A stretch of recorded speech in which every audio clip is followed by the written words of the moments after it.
The leaves are falling, so this week on the Gruppetto, it's a look forward to Lombardy. There's more rainbow jerseys. We've got the second part of our chat with Jorgenson. But first, let's recap one of the busiest weeks of the entire cycling season calendar. The rainbow jersey was on show for the first time on Tadej Pogačar's shoulders, and for a new champion, it was an old debut. The 107th edition of a one-day semi-classic, the Giro D'Italia. It's a race that nowadays begins the one-week countdown for the final monument of the season, the Giro di Lombardia. For a while, we worried whether we'd see any of it, with the weather so bad that the helicopters were grounded. What we did get to see was a break being caught on the insistence of Lidl Trek, just before the first of 5 ascents of the famous climb to San Luca in Bologna. It might have been a week away from the main event, but the cast list was stellar. Three-time defending champion Roglic, Jorgenson and Olympic champion Evenepoel, but even he could only play the role of the best supporting actor. The Belgians' attack at the bottom of that opening lap reduced the group significantly, but it would be the last we'd see of him. Pogačar then followed another move before swiftly making it his own. The Slovenian new world champion was suddenly alone with a large chunk of the race still to go. We'd seen this film before. The script wouldn't change either. Pogačar's eventual winning margin of 1 minute and 54 seconds was the biggest at a race, normally won on the details, since 1976. Comparisons continue to someone around and doing his own thing in that period. Elsewhere, as the spectacle ended, top of the rest of the rolling credits were Tom Pidcock, second, and a career headline result so far for young Italian Davide Piganzoli, who was third. All three of them taking home one of cycling's more peculiar prizes, a large piece of the local gastronomy. Earlier in the day, emerging from the mist and also taking home a bit of mortadella was Elisa Longoborghini, the Italian champion winning the Giro dell'Emilia Donne for the 4th time in her career. This time, a late attack on the descent did the business before she held her gap on the final ascent to seal glory ahead of Evita Muzic, finishing 9 seconds behind. Another French star, Juliette Labousse, joined soon-to-be teammate Muzic on the final podium. Her best placing since winning the French championship in June. Labousse will be an FDJ Suez rider next season. Talking of riders on the move, and also in Italy this weekend, Mark Hirschi broke away with Aramburu, Lapeira and Grégoire before beating them all in the sprint at a highly entertaining edition of Coppa Agostoni. The Swiss picked up a 9th win of the season and secured his UAE Team Emirates squad's 80th 2024 victory. Paris Tour is nowadays known for its challenging off-road excursions over vineyard paths. This time they started to resemble mud baths. After an earlier effort from Mars Pedersen, not too much of the event remained when Christophe Laporte broke away with Matthias Vacek, and the pair took the race to a 2-up sprint. It was a day when dirty faces would win races, and Visma Lease Bikes Laporte ensured that the French season would end with a French winner. Earlier in the week, Kat Ferguson, the 18-year-old junior world road and time trial champion, still officially a stagiaire until the end of the calendar year, but already signed up to turn pro with Movistar, won her second pro race already. Just a couple of weeks after her first in a small Belgian stage race, this was glory in a bigger Belgian classic. Ferguson, the British rider on the Spanish team, put away a group of international stars in a 12-rider sprint. Hard lines to Christina Schweinberger, who was second for the second successive season, and on an even more unlikely run, Annina Atosalo was third, and yes, you guessed it, for the 3rd year in a row. Local hero Arnaud Delis won from a bigger finishing group in the men's edition of the race in Wallonia. The 22-year-old was the first home winner in 5 years, beating Tour de France star Biniam Girmay and fellow Belgian Milan Fretin. In Germany, a big bunch sprint decided the Münsterland Giro. As he often does in that scenario, Milano-Sanremo star Jasper Philipsen took the honours ahead of Jordi Meus. The race also saw the end of Simon Geschke's career. The veteran German Tour de France stage winner retired after helping his teammate Fretin to another podium. Now, Taco van der Hoorn, after a long time out suffering from the effects of concussion, was finally back doing what he does best, winning from a breakaway. A feel-good bit of news coming from the Elfstedenum race in the Netherlands to end the one-day race roundup. There were also 2 stage races taking place this week. One in Europe, the Crow race. The Tour of Croatia saw Brandon McNulty hold on to the lead he took on a weather-affected day 3, winning a shortened stage after Alexander Kristoff and Seamus Molano had taken the honours on the opening couple of days. Tobias Lund, Kristoff again, and Oded Kogut shared the rest of the spoils. McNulty's victory was his second GC win of the season, the other having come in February in Valencia. On the other side of the globe, the Tour of Langkawi, the Asia Tour's biggest stage race, was held over 8 days in Malaysia. It was here too where Stage 3 would decide the general classification, up in the Cameron Highlands. Max Poole, the 21-year-old British rider who came so close so often at the recent Vuelta A Espana, finally had his moment. A maiden professional success was followed by a first ever GC win a few days later. The rest of the week saw sprint battle between Matteo Malucelli and Arvid de Klein. 3 wins to 2 the balance in favour of the Italian, with Gleb Syriza taking the other fast finish. Manuele Tarozzi was the week's only breakaway winner. Finally this week, a relatively new event, but a headline-grabbing one. The 3rd edition of the Gravel World Championships, taking place for the first time outside Italy. Belgium and the Flemish Brabant was the host for a couple of races that provided plenty of spectacle and 2 incredible history-making winners. Mathieu van der Poel, a week after finishing 3rd at the Road Worlds, a discipline he'd already won the year before, attacking several times before definitively shaking off Florian Vermeers towards the end. It was the Dutch superstar's 3rd different discipline where he's been king of the world, after also having won 6 world titles on the crossfield.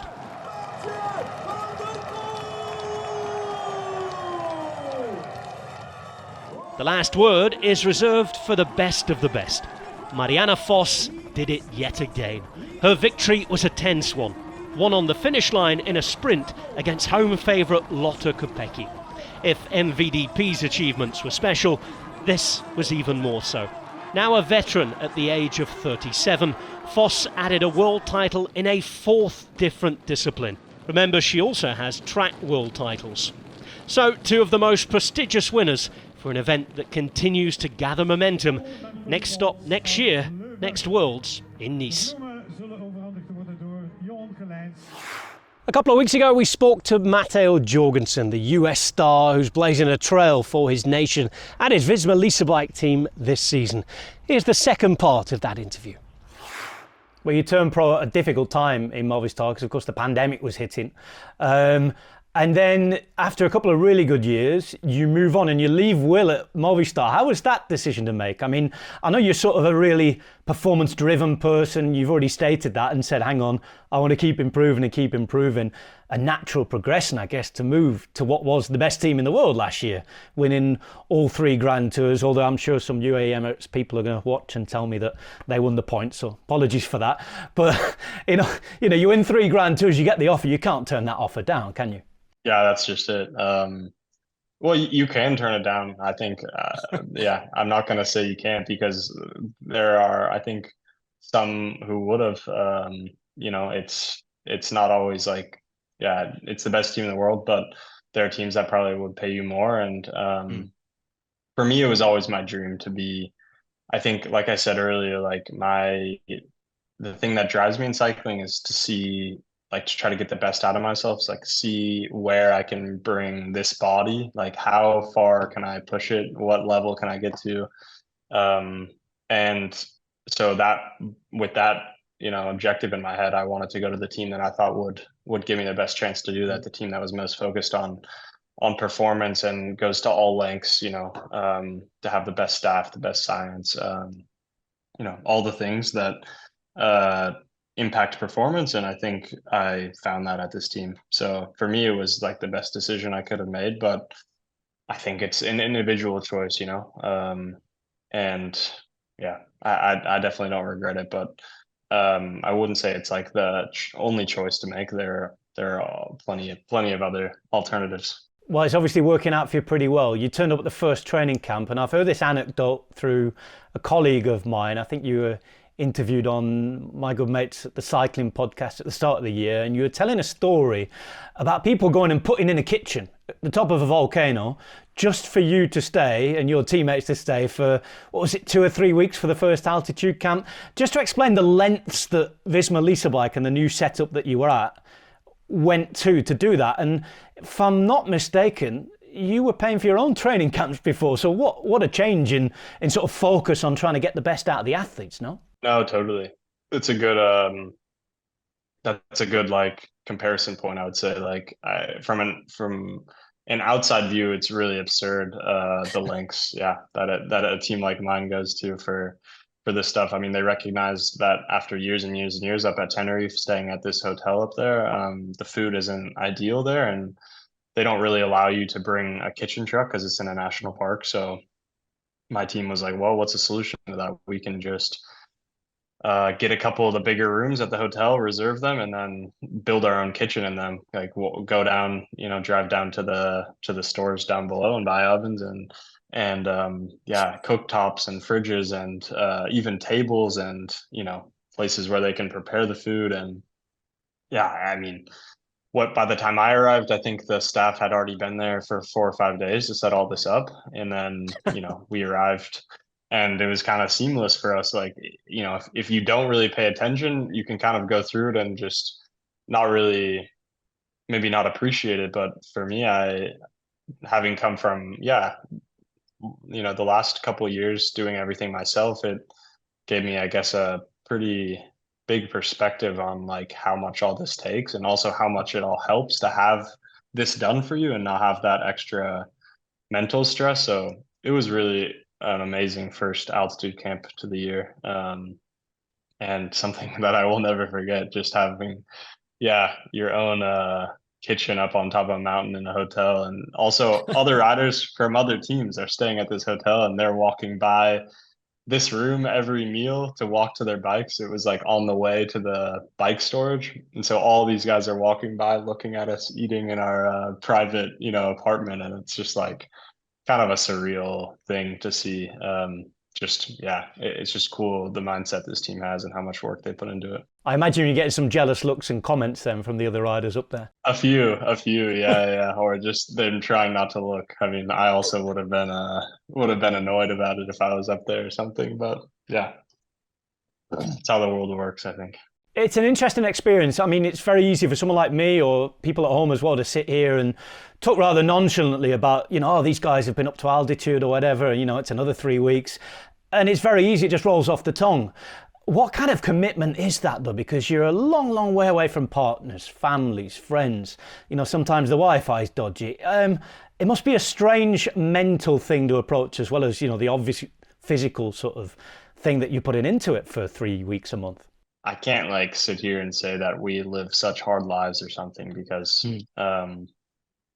everything is in the end done for you at these camps. So, you do your job and you do make sacrifices. That's one of the hard parts about being a professional cyclist, that you have to make certain sacrifices, and you have to maybe be okay with not seeing your family more than 100 days a year, whatever, maybe more. But I think there's just, we have a short career, and I think the sport is going a direction where the sacrifices are getting greater. I think from a performance perspective, any coach in the World Tour will tell you, the more time you spend up at altitude, the better you'll be, the more adaptation you'll have from it. The easier it'll be to adapt each time, the harder you can train.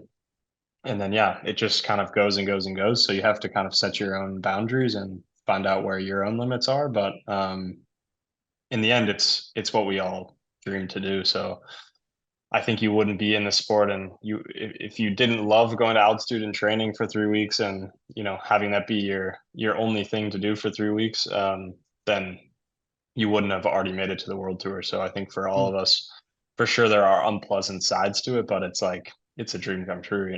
Everything's taken care of for you. It's like a 3-week cycling holiday. You go up there and you train hard, but then the whole rest of rest of your day is to you. And it's in general a joy.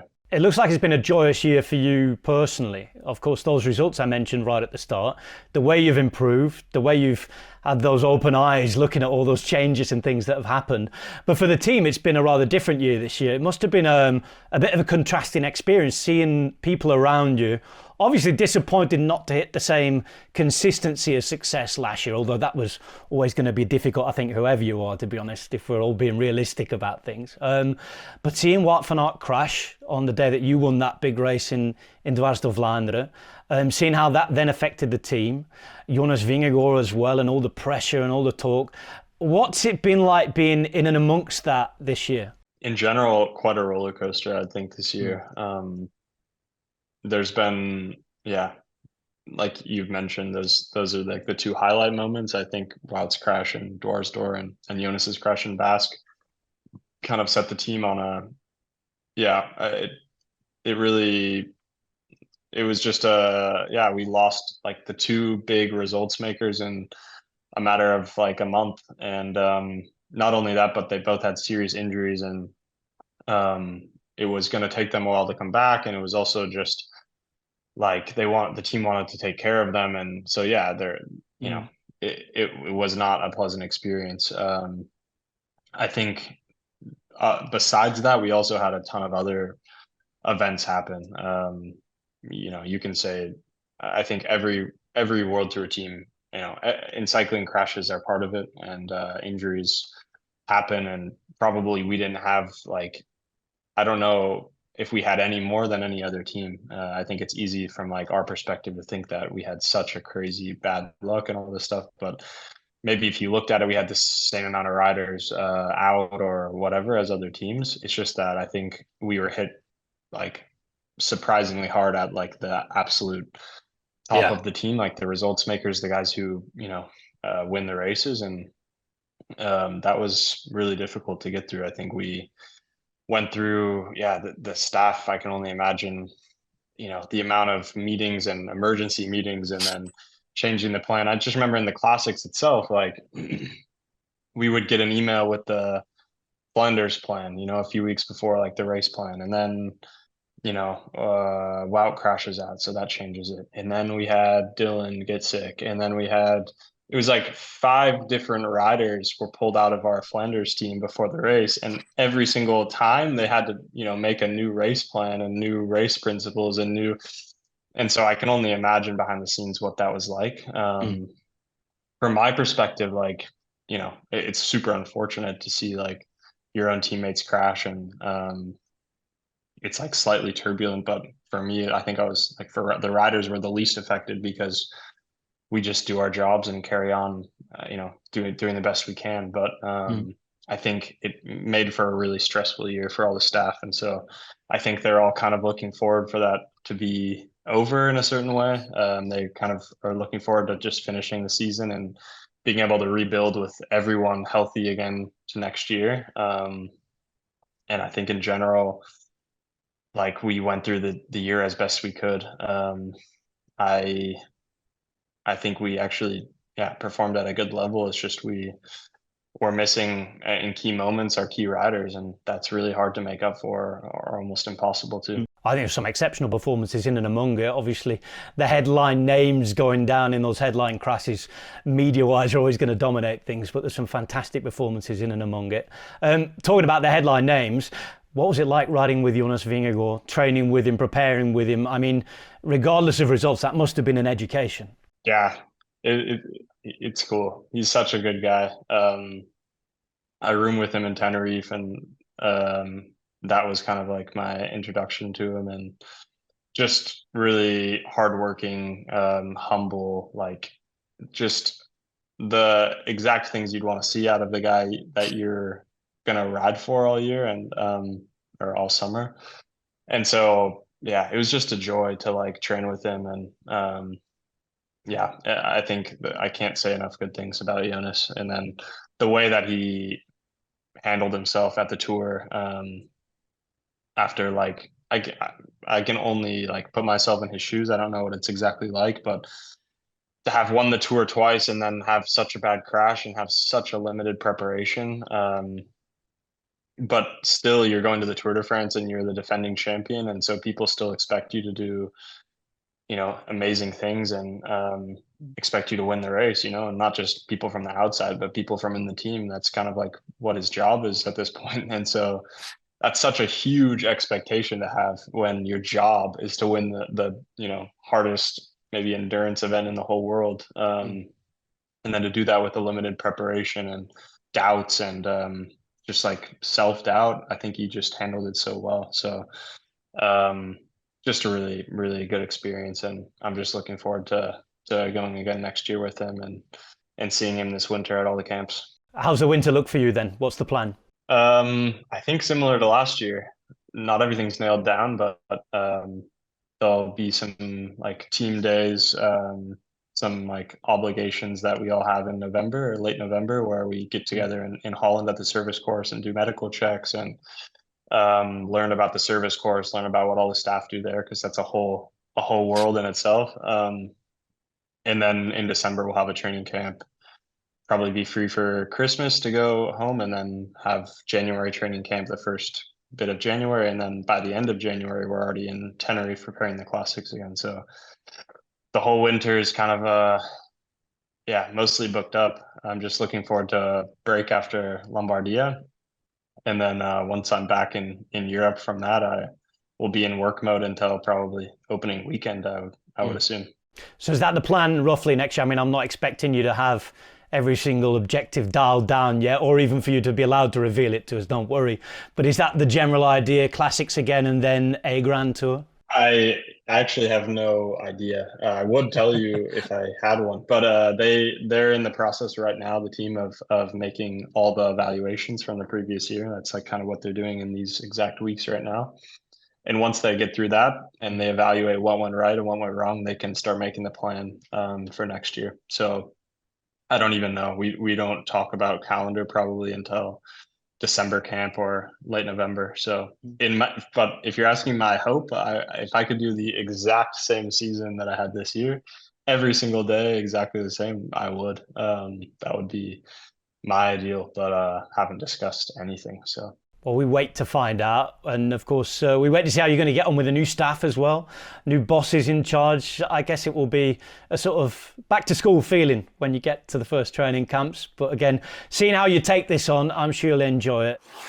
And you'll be able to see Matteo and all of the other stars of the World Tour in action at the final monument of the season, the Giro di Lombardia, that takes place on Saturday. We'll have start-to-finish coverage of the race for the past 3 seasons, has been won by none other than Tadej Pogačar.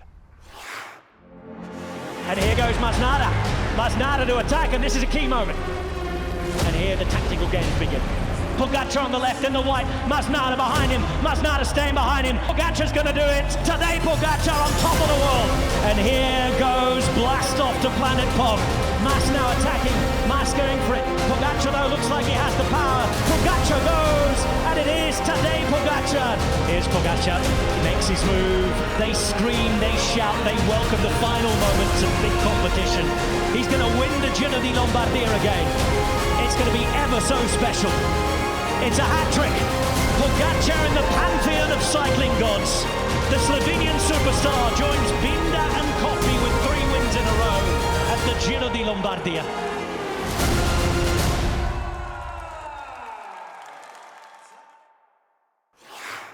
And you'll be able to see if Tadej Pogačar can add another win and join Alfredo Binda in second place of the all-time winners on 4. For the record, by the way, it's Fausto Coppi who has 5. That race is live start to finish on Saturday, as usual, on Eurosport Discovery Plus. And if you're watching in the US, you'll be able to see this one with us on Max. Check out our Eurosport Cycling YouTube channel for all the latest highlights as well. And I'll also be back next week with another edition of the Gruppetto to review everything that happened on the roads of northern Italy. As well as Pogačar and Jorgenson, Roglic will be there too, looking to win. And guess who? Remco Evenepoel back to the race, where he doesn't have the greatest memories, but building up to the form perhaps where he could maybe challenge for that big monument win there. That's all for this week's Gruppetto. A reminder, all the build up to Lombardy is across the week, and we'll hope you join us for the final monument of the season this Saturday. For now though, it's ciao.